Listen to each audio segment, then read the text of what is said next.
Tonight, Vice President Kamala Harris sitting down with union leaders in D.C. to try and win their support.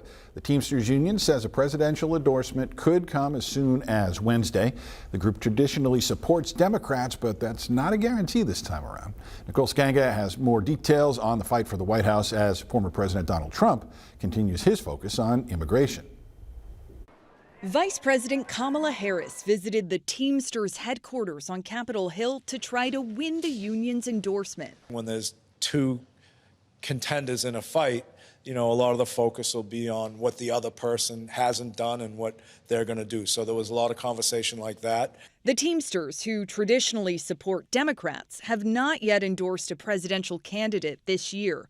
And in July, Sean O'Brien became the first Teamsters president to address a Republican national convention. We don't just represent registered Democrats. We represent registered Republicans and independents, and we have to. Former President Donald Trump conducted his interview with the Teamsters back in January. Meanwhile, his camp says Trump will keep his planned campaign events this week, even as the FBI investigates the apparent assassination attempt against him at his West Palm Beach golf club.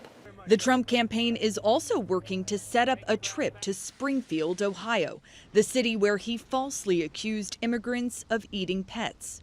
His running mate, Ohio Senator J.D. Vance, continues to defend the use of the false claims. If I have to, meme, create stories so that the American media actually pays attention to the suffering of the American people, then that's what I'm going to do. Trump again on social media called people crossing the border terrorists, criminals, and mentally insane, and called for them to be immediately deported to their countries of origin.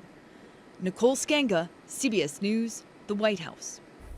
2 elementary schools in Springfield, Ohio had to be evacuated today after receiving threats. The school district there says the 5th and 6th schools to receive threats of violence in just the last week, but they did not specify the nature of the threat.